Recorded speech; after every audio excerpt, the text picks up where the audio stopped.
Confronting a back-breaking schedule that included 8 road games played from New York to California, the Fighting Irish took on all comers. The 1927 New York Yankees lineup, led by Babe Ruth and Lou Gehrig, came to be known as Murderers Row. But the list of teams facing Holtz and the Irish in '89 was no less awe-inspiring. Field down around the 5-yard line. The kick will come down, and Gibb will take it. Takes it at the 12, 15, 20, 25. He's at the 30. Afterburners are on. He's gone. 40, 45, 50. Down the sideline at the 35. A race to the goal line at the 10, the 5. A touchdown. Irish.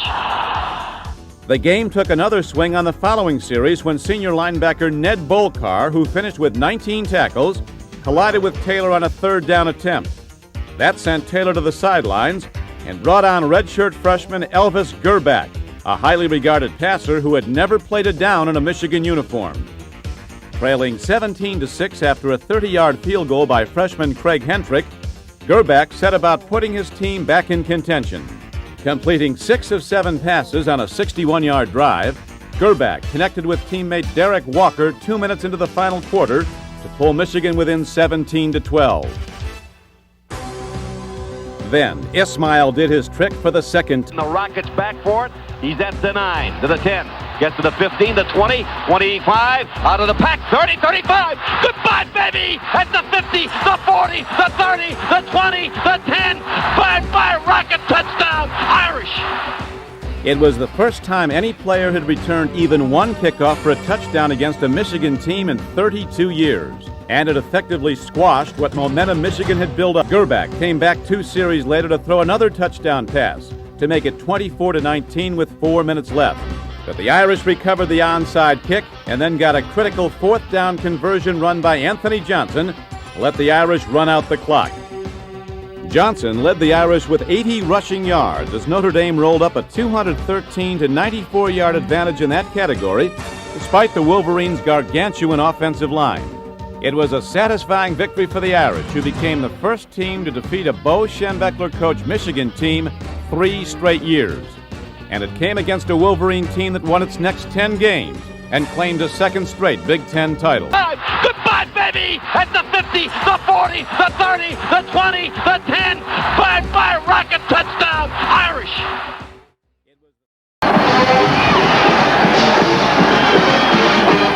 We welcome those of you just joining us. 9th-ranked USC and #1 Notre Dame. Jim Nantz along with Pat Hayden and John Dockery. Jimmy, there's a lot of emotion in this college football game, but this is something a quarterback, particularly a young quarterback like Todd Brnovich, doesn't want to get involved in. After his success, you never do that when you got a team down. He hit Kolakowski with his helmet, and he points at him. No room for that, particularly in a game like this. Tony Rice's last game against Southern Cal, and he has responded beautifully. Every time he has been challenged, Jim, in this game, he has responded. Marinovich leads his team for a score, and Rice comes right back. And take a look at the option play. This is what makes Tony Rice so dangerous. A little fake here with his hands. He fakes like he's going to pitch it, freezes a couple of defenders.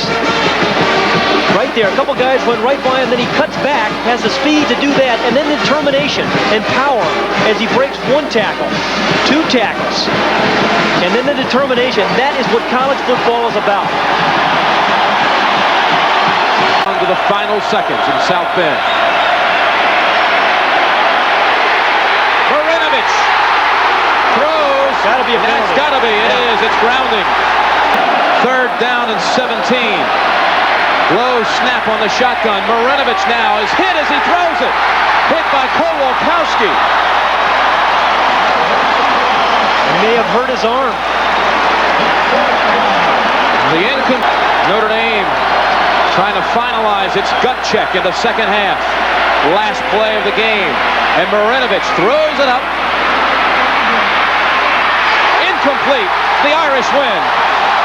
Notre Dame would be playing in the Orange Bowl Classic for the first time since a win over top-ranked Alabama in 1975.